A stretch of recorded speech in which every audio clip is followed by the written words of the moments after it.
Unang-una nakakalungkot na gano'n yung nangyari 'no sa isang estudyante at sa isang promising na athlete natin sa bansa. At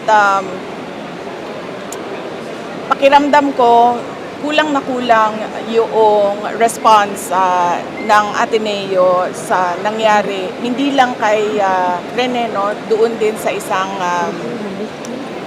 foreigner na player din ng Ateneo na namatay. Dapat kasi sa mga ganyan na mga panahon ay nauuna yung pag-reach out nila sa pamilya at pagpapaintindi sa pamilya kung ano yung nangyari at ano yung mga kailangan nilang gawin, the family and the school. So pakiramdam ko ay malaki ang pagkukulang ng paaralan sa pagbigay suporta sa pamilya.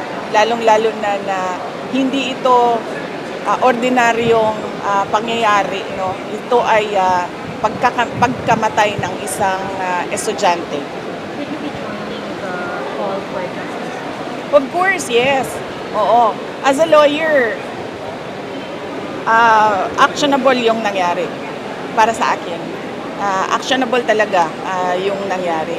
Hindi ko na lang gatungan yung pamilya kasi alam mo, yung mahirap yung pinagdadaanan nila ngayon.